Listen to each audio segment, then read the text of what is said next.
जिंदगी का असली स्वाद किसमें है? गालिब के शेरों में, हरिवंश राय बच्चन की मधुशाला में, 3 पेग जैसे पंजाबी गानों में, या उस गिलास में जिसके हाथ में आते ही इंसान मस्ती से झूम उठता है। शराब, शर और आब से बने इस अरबी शब्द का मतलब है फसाद का पानी। तभी तो सदियों से महफिलों की रौनक रही ये शराब कई सभ्यताओं की खलनायिका भी है, जिसे खत्म करने की कसम गांधी जी ने खाई। धर्मगुरुओं ने इसे पाप कहा, सरकारों ने बैन लगाए, लेकिन तबाही के इस पानी का जादू ही कुछ ऐसा है कि इसे न कानून की बंदिशें रोक पाएं, न नैतिकता के तर्क। फिर चाहे वो 1920 के दशक का अमेरिका हो, जब देश भर में शराब पर बैन लग जाने पर बनिए का दिमाग और मियां भाई के डेयरिंग लिए एक अपराधी चार्ल्स लुचियानो खड़ा हुआ और न्यूयॉर्क के चप्पे चप्पे को गोदाम और बड़ी बड़ी बिल्डिंगों के बैकसाइड को इलीगल बार्स में बदल डाला। पुलिस, नेताओं और तस्करों का ये नेटवर्क न तब किसी कानून के रोके रुका था और न आज के गुजरात, बिहार, नागालैंड में कोई इसे रोक पा रहा है। ऐसे में जब खबर आए कि मध्य प्रदेश के 17 जिलों में शराब बंदी लागू कर दी गई है, तब मन में कई सवाल फुदकते हैं, जैसे आखिर तबाही के पानी में ऐसा क्या खास है कि इस पर किसी बैन का असर नहीं होता? कैसे अमेरिका से लेकर भारत तक कोई ना कोई रईस सारे सिस्टम को धता बताकर एक नेक्सस बना लेता है? भारत के शराबबंदी का इतिहास क्या संदेश देता है और इससे राज्य की वित्तीय स्थिति पर कितना असर पड़ता है? आज के एपिसोड में बात इन्हीं सवालों पर। नमस्कार, मेरा नाम है उपासना और आप देख रहे हैं जटिलता का विलोम और सरलता का पर्यायवाची आसान भाषा में।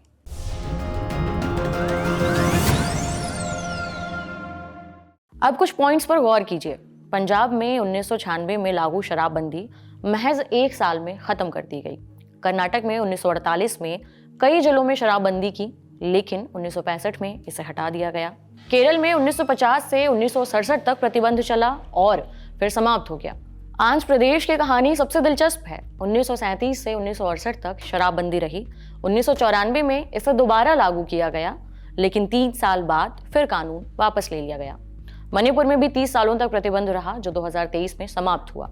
देश के कुल 14 राज्यों में शराब पर प्रतिबंध लगा, लेकिन गुजरात के अलावा लगभग हर बड़े प्रदेश में शराबबंदी के फैसले को कुछ सालों में वापस ले लिया गया। आखिर ऐसा पैटर्न क्यों पनप रहा है?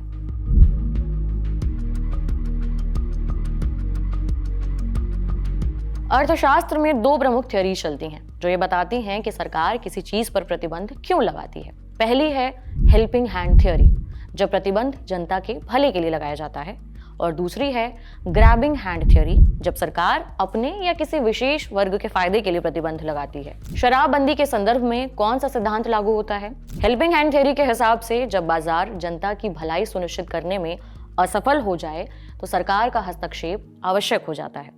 शराब के कई नुकसान हैं। सबसे पहले, ज्यादा शराब पीना व्यक्ति के स्वास्थ्य के लिए हानिकारक है।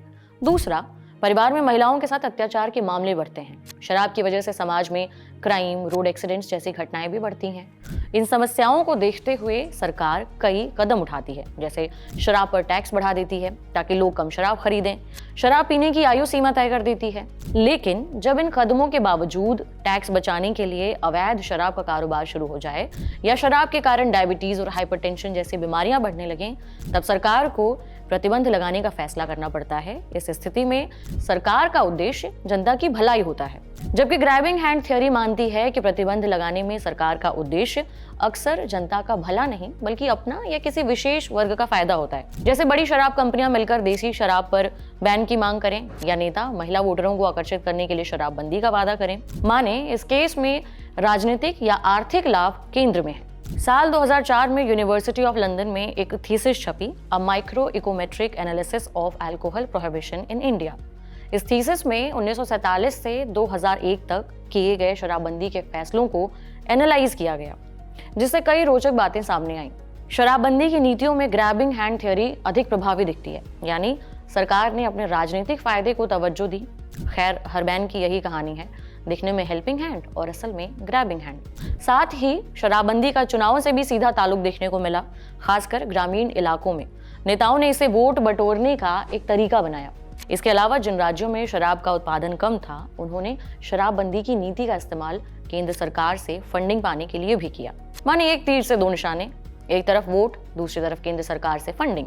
इसके साथ ही इस थीसिस में ये बात भी सामने आई, liquor ban is a good way but not the best one, यानी शराब से होने वाली समस्याओं को खत्म करने में शराबबंदी प्रभावशाली कदम जरूर है, लेकिन सबसे बेहतरीन रास्ता नहीं है। कैसे? जिन राज्यों में पूरी तरह से शराबबंदी लागू हुई थी, माने जहां सभी तरह की शराब बनाने, बेचने, स्टॉक करने पर पाबंदी थी, ऐसे राज्यों में beer, Indian made foreign liquor जैसे शराब की खपत में 26% की कमी आई। लेकिन ताड़ी की खपत बढ़ गई, क्योंकि ताड़ी आसानी से गांवों और घरों में बनाई जा सकती है।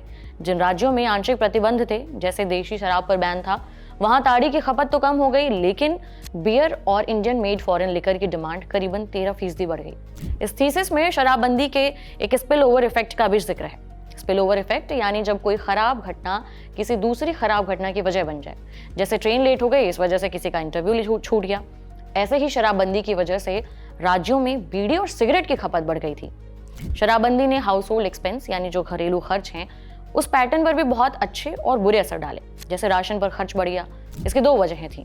पहली, शराब से पैसा बचा, और दूसरी वजह है शराब ना पीने की वजह से डाइट बेहतर हुई।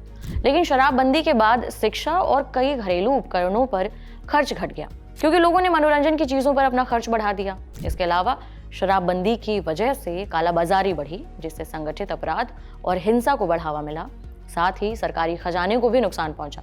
इससे गुरेज नहीं किया जा सकता कि शराबबंदी से काफी हद तक करीबन 26% तक शराब की खपत कम हो गई, लेकिन उसके बावजूद शराबबंदी की वजह से कई समस्याएं आज भी खड़ी हैं। इसे विस्तार से बिहार के उदाहरण से समझते हैं।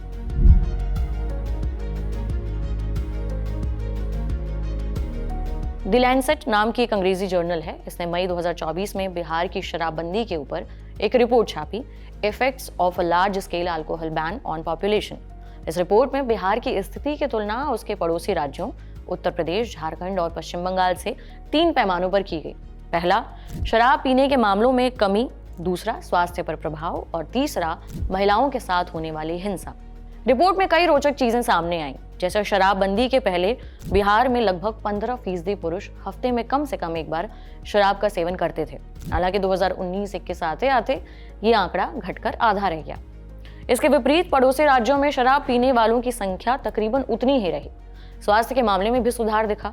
2015-16 से 2021 के बीच बिहार में मोटापे के मामलों में महज 2.5% की वृद्धि हुई, जबकि इसी अवधि में पड़ोसी राज्यों में ये वृद्धि लगभग 7% रही। रिपोर्ट के मुताबिक शराबबंदी के कारण बिहार में 18 लाख संभावित मोटापे के मामले टाले जा सके। शराबबंदी के बाद बिहार में हाई ब्लड प्रेशर के मामलों में कोई खास बढ़ोतरी नहीं हुई। इसके उलट पड़ोसी राज्यों में इन बीमारियों के मामलों में बढ़ोतरी देखने को मिली। ऐसे ही ट्रेंड डायबिटीज के मामले में भी नजर आए। ये तो बात हुई स्वास्थ्य की, लेकिन महिलाओं के साथ होने वाले अत्याचार पर शराबबंदी का क्या असर हुआ, उसे समझते हैं। अमूमन घर में महिलाओं के साथ इमोशनल, फिजिकल, सेक्सुअल वायलेंस होता है। इमोशनल वायलेंस माने पैसे पर पूरा कंट्रोल रखना, फैमिली और दोस्तों से अलग थलग करना, बेइज्जती करना। फिजिकल वायलेंस यानी मार पिटाई, और सेक्सुअल वायलेंस यानी पत्नी की मर्जी के खिलाफ उसके साथ शारीरिक संबंध बनाना। अक्सर ऐसे मामले आए हैं जब शराब के नशे में धुत पुरुष पत्नियों पर हिंसा करते हैं। लेकिन बिहार में शराबबंदी के बाद इमोशनल और सेक्सुअल वायलेंस के केसेस में कमी आई है। इमोशनल वायलेंस के मामले 17% और सेक्सुअल वायलेंस के मामले 43% कम हो गए, जो कि पड़ोसी राज्यों के मुकाबले काफी बेहतर है। लेकिन यहाँ पर एक पेच है। बिहार के वो जिले जो पड़ोसी राज्यों या नेपाल की सीमा से लगे हुए हैं, वहां शराबबंदी से होने वाले ये फायदे कम दिखाई पड़ते हैं, क्योंकि स्मगलिंग के जरिए आसानी से इलीगल शराब उन जिलों तक पहुंच जाती है। जबकि बिहार के सेंटर में जो जिले हैं, उनमें यह प्रभाव और बेहतर तरीके से दिखाई देता है। जनवरी 2024 में हिंदुस्तान टाइम्स में एक रिपोर्ट छपी। इसके मुताबिक बिहार में गैर कानूनी शराब की ब्लैक मार्केट बहुत अच्छे से फल फूल रही है। हाल ये है कि सिर्फ 2023 में बिहार में 3.25 लाख लीटर इलीगल शराब जब्त हुई। इससे पता चलता है कि बिहार में यह धंधा कितना व्यापक है। इसके अलावा ब्लैक मार्केटिंग और तस्करी से राजस्व का नुकसान भी लगातार देखने को आया है। कितना? ORF ऑनलाइन 2022 के रिपोर्ट के मुताबिक 2015-16 में राज्य के शराब पर लगने वाले टैक्स से लगभग 4,000 करोड़ की कमाई हुई थी। ORF के मुताबिक अगर पिछले 7 सालों में शराबबंदी लागू होने के बाद राज्य को लगभग 40,000 करोड़ रुपए का नुकसान हुआ है। इसके अलावा बाकी राज्य जैसे नागालैंड को भी शराबबंदी के चलते काफी नुकसान हुआ। नागालैंड पोस्ट की 2023 की रिपोर्ट कहती है कि नागालैंड राज्य को शराब पर बैन की वजह से हर साल 200 से 300 करोड़ का एक्साइज रेवेन्यू लॉस हो रहा है। तमिलनाडु, मध्य प्रदेश और छत्तीसगढ़ जैसे राज्यों में एक्साइज रेवेन्यू का हिस्सा उनके कुल रेवेन्यू का क्रमशः 4.37%, 6.13% और 6.32% है। ये आंकड़े साफ दिखाते हैं कि जिन राज्यों ने शराबबंदी लागू की है उनके फाइनेंशियल हालत पर इसका नेगेटिव असर पड़ा है, जबकि दूसरे राज्यों में एक्साइज रेवेन्यू का एक स्थिर योगदान देखा गया है। ऐसे में मध्य प्रदेश में होने वाली शराबबंदी के कंप्लीट सक्सेस को लेकर कई सवाल खड़े हैं। मसलन, क्या मध्य प्रदेश तस्करी जैसे संगठित अपराध को पनपने से रोक पाएगा? क्या राज्य में शराब के चलते जो अपराध हो रहे हैं उनमें कमी देखी जाएगी? और शराबबंदी से सरकार को रेवेन्यू में जो कमी होगी उसकी भरपाई कैसे होगी, उसका समाधान कैसे निकाला जाएगा? इन सवालों का जवाब अब समय आने पर ही मिलेगा। बहरहाल आज के लिए इतना ही। ये एपिसोड लिखा था हमारे साथी आकाश ने। आप देखते रहिए द लल्लन टॉप। शुक्रिया।